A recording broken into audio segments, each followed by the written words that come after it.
Hello, and welcome back to You Are Supreme Toys again. We're going to do another Thundercats review today. This time Thundercats Ultimates Captain Hammerhand from Super7. Now, I had a Hammerhand as a kid. In fact, I had a couple Hammerhands because he would tend to have these little pipes that run off of his arm to his back, and they tended to break. So I remember replacing him a couple times with other Hammerhands I found at flea markets and yard sales growing up. So I probably had 2 or 3 Hammerhands. He was one of, honestly, my favorite Thundercat figures growing up. In fact, I had a lot of the pirate figures, and they had, I guess you could say, the most gimmicky gimmicks in the series, but they didn't detract from the figure. For instance, say if I had Tiger here, he'd have that little switch on his back and his arms would, do some weird thing. But the pirates mostly had an action feature that was, very particular to their gimmick from in the show. So when you can pull off a gimmick appropriately, it makes the figure a lot more playable. I know people probably think kids don't care and they give them a toy, but kids pay attention to that kind of stuff. I was never a fan of the, switches on the backs of the figures. You couldn't move their arms because they were, you might break them because they have that little mechanism on the inside. Hammerhand had the gripping hand. I believe it was Ram Bam was one of my favorites ever.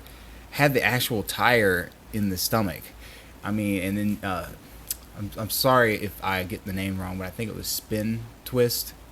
You press the button on his back and he would literally spin and sling his flail around. And those were excellent gimmicks. They were fun play features.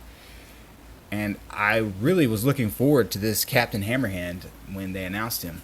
Now, albeit he is the animated version, but the animated version, isn't really that far removed in design from the toy.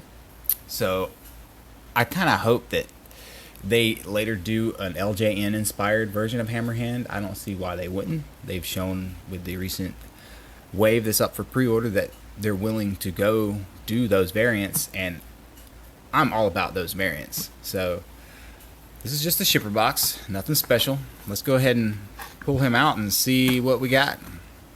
Really looking forward to this guy, so I hope he doesn't disappoint me.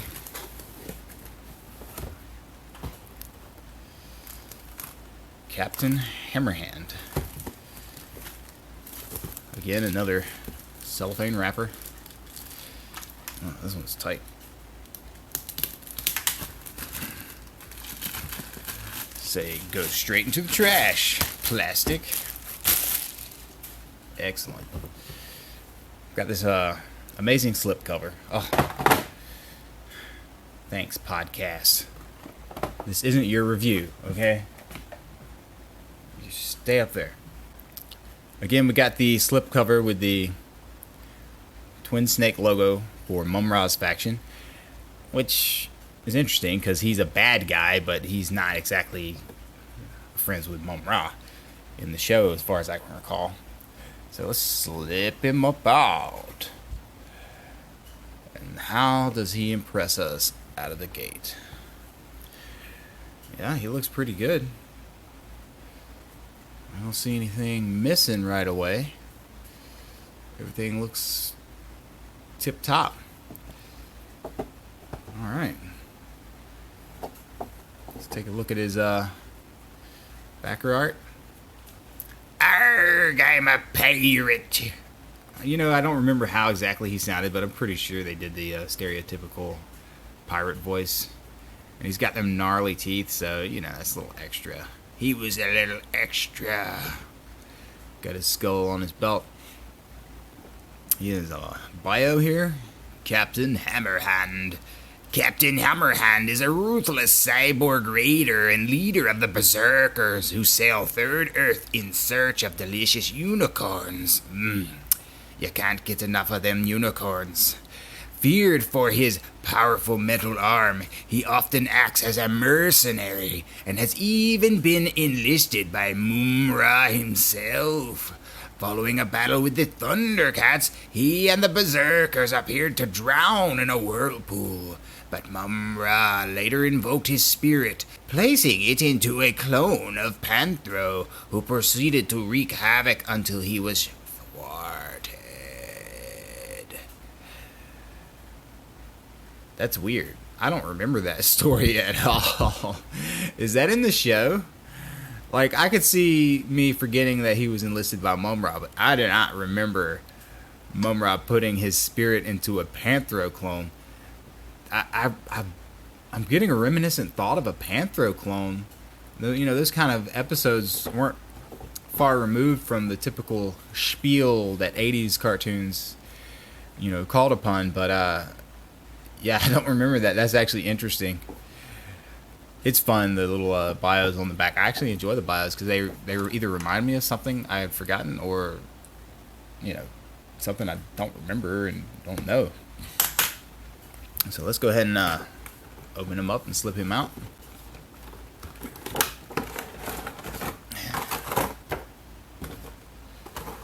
All of his plastic glory. Nice and clean in there. I don't see any purpose to this rear clamshell because he's only got the 3 hands in it. I wonder. That's the kind of thing I'm talking about, because we might not think about it because we throw these plastic pieces away, but this cost us money. We paid for this plastic, so I don't see any reason they couldn't have just slotted these hands in any of these spaces on the front blister. Even if it was a nickel. Come on, guys, save me the nickel. You know, save me the nickel.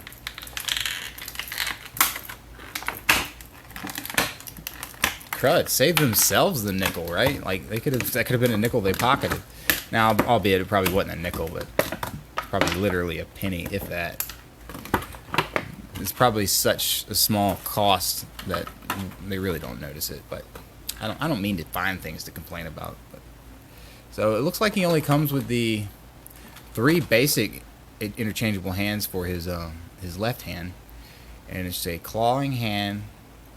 It looks like a trigger finger or an evil pointing hand, like, I'm looking at you, little boy, because pirates like to eat children, and a punching fist.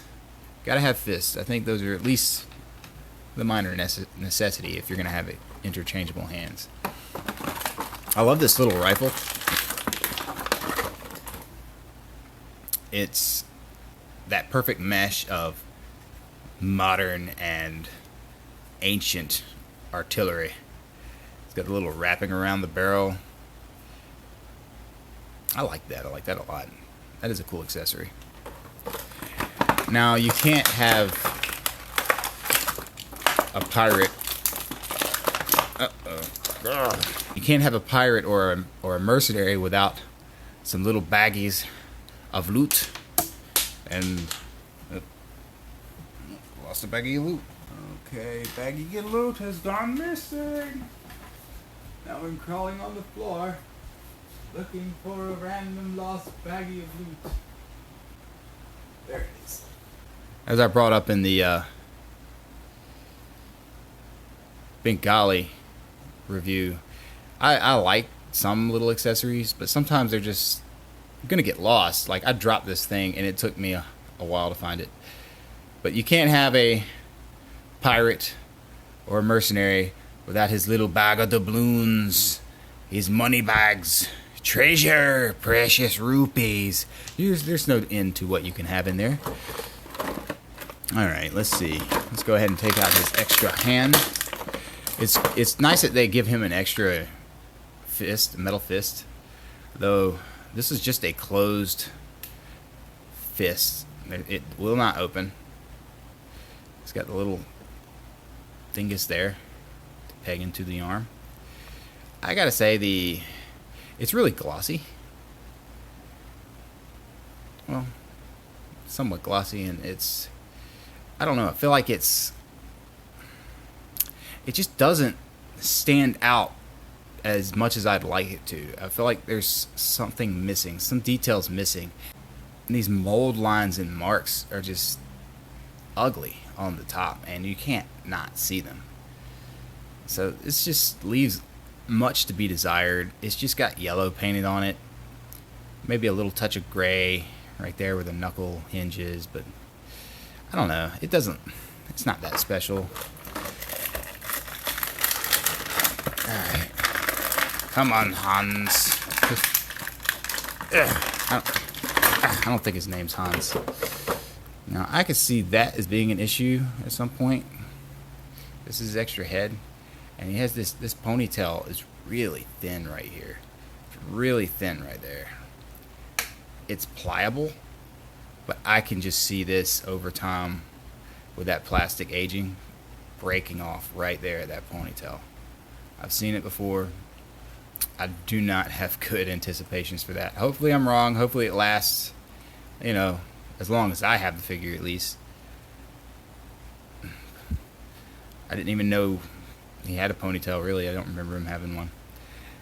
But that face sculpt is really good. I like his gnarling teeth. His eye. A little bit of paint smeck on the helmet. Some red somehow got over there on the horn and the top. Not that big a deal. Sometimes you can just scratch it off. Sometimes not. Like that top one came off. And now we're getting to him. Again, another twist tie. They're in there so tight. I honestly don't see any reason for the twist ties. Because if you've watched any of the other reviews so far, most of the time these guys take some effort to get out of the package. Like right now, I'm pushing pretty hard. And they just, like, I know sometimes figures do pop out somewhat, but these guys are in there tight. They're in there tight. All right, here we go. I don't know why I call him Hans. I just figure a guy named Hammerhand, his first name would probably be Hans, and he does have that very Hans-ish appearance.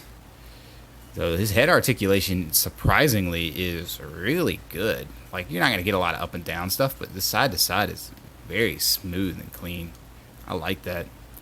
The ponytail doesn't get in the way. There's plenty of room. It's pliable enough, but I do worry about these ponytails breaking off over time. Hopefully that proves to not be a concern.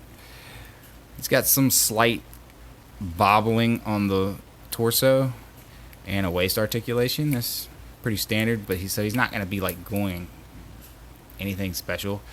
The vintage toy had a very like hunched over design, if I recall correctly, so you can't like exactly perfectly mimic that, but you can push his head out a little bit to where it seems to be doing that. In fact, he has a neck hint. Wow, let me see if I can pop this head off and show you. Oh, I did not expect that. He's got, I've watched other reviews, but I don't know if they touched on this or I just forgot, but he's got a neck articulation. That's great.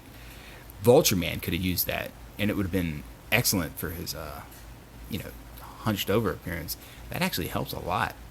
It's an ugly joint with the head off, but, that's great. Let's see. Let's try the other head. I want to see. Sometimes they're tighter than others, sometimes not. You're going to have a fun time poking your hand into those horns trying to get it on there. It fits on well. The seams on the arms look pretty well blended in, and they're very smooth. Again, I don't know what it is about Super 7 stuff. Like, they could have just cut that little bit of the arm out, and you could have got so much more like range into the movement. Like, so many of their figures do not have 90 degrees.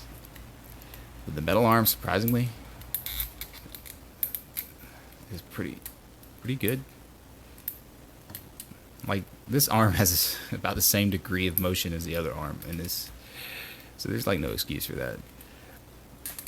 Alright, where's the hinge at? Oh, alright, that's going to happen when you try to bend it. It's going to want to pop out. Of course, it has been appropriately oiled. I can see the oil on the peg. So, yep. Now, this hand is individually articulated. That's what I wanted. I was worried that they weren't going to do that, but each finger and the thumb are individually articulated, and that's wonderful. I would have liked to have seen a bit more, but I'm not going to complain because that's more than I expected. That is more than I expected. Now, so they don't want to seem to those little groove designs in the inside finger kind of hinder it closing all the way. Like it's not going to shut smoothly on mine. It might vary on yours, but I really like that. I love his skull logo and his belt buckle. That's so good. It's painted very well. It's very, I just really like that. How's his legs? Surprisingly very good. Like I love the colors on this guy. He really pops. He has the similar color palette as the vintage toy, though it's like slightly different, but it's very reminiscent. Like if I looked at this, like most people probably look, oh, I had him as a kid, and they'll think that they had the exact same figure as a kid. A lot of people actually do that, so you'd be surprised, because our imagination like makes things a lot better than they tend to be as kids. But yeah, I like him. Like when I take into consideration the Captain Cracker figure that came out before, they're different. They're completely different characters, but I kind of think of them in the same vein as like those special cybernetic robot characters or whatever. But I didn't like the Captain Cracker figure very much at all, and this one is just leaps and bounds above that one in my opinion. My only issue so far is, you know, this foot right here is a little limited. But what are you gonna do? What are you gonna do? I only have a few complaints so far, like this foot articulation, these ugly mold lines on this fist hand, a couple of little red dots of paint on the forehead. My concerns about this ponytail breaking over time. If you push all that to the side, this guy's really nice. I want to see which hand. I guess this would be the hand. He doesn't have a lot of accessories to hold, so like you would want to be able to grip something out of the box, and sure enough, that was easy. This is his rifle hand. It fit on there very easily. I don't understand how some of the figures are, see how pliable that is? That's so much more pliable than, say, Bengali's hands were. I don't know if it's actually different durometer plastic, or if it's just the material, the coloring that changes it, or maybe it's just, I don't know. Maybe it was just how tightly closed his fists were. But he gripped this very easily. It was not hard. And I'm going to put that in because I love that. I love that rifle.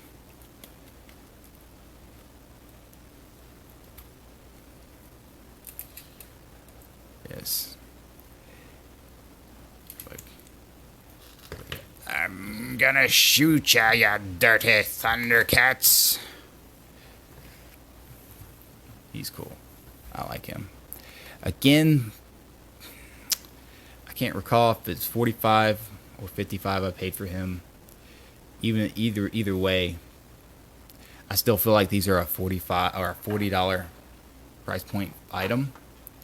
I just haven't yet to really see a $55 value out of these figures. I would probably argue that the Ninja Turtles Ultimates are probably the most bang for your buck. They've almost all of them have been knock out of the parks as far as aesthetics and number of useful accessories and options. The Thundercats have been a really rough ride so far, and you know, it seems like they're getting it to where they want it to be, because you have to remember they've been working on these toys years in advance before we get them.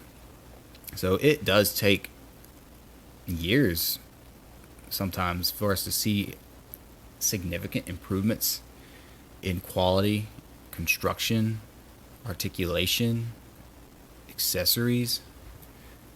So I have high hopes, as long as the prices don't go any higher, which I'm afraid they will. They've already shown what they're capable and willing to do with the last wave of glow-in-the-dark Ninja Turtles, which were $65 a piece for reused molds.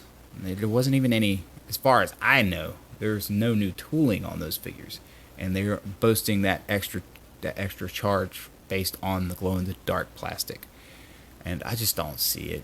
We are, so I don't want to pay that for these figures, and I certainly don't want to pay $75. That being said, there are collector lines I have paid those kinds of prices for in the past. So as long as I'm happy with what they're offering, I can see myself paying those prices. Will I be happy with it? I don't know. I can't say. Will I be content with it? It depends on how far into the line we get. Are they the price is gonna get so high? I think they're gonna need to focus on more core characters and have to skip tertiary characters and one-off characters. I just don't see it maintaining itself in the long term at those prices. That being said, this Hammerhand is great. The top of this boot is painted, so it does show. Now that I'm looking at it, you can really tell the difference that it's painted, because it just does not match the plastic of the pant leg. But from a distance, I don't think you're gonna care.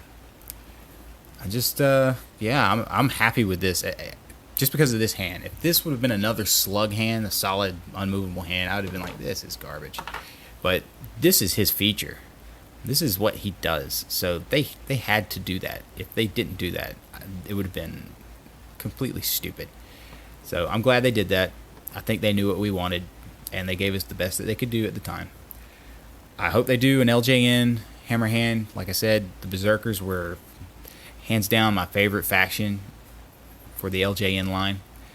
I hope they continue to put their features in some way, because if we get to, say, Rambam, I believe that's his name, he better have a tire that can turn in his stomach. I will not be happy if they do what the Masters of the Universe Classics line did with Dragstore, where they just made it an armor piece that does not move. That was terrible.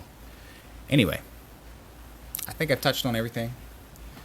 I guess I'll bring these guys in here for a little size comparison. I'm going to stand him straight up.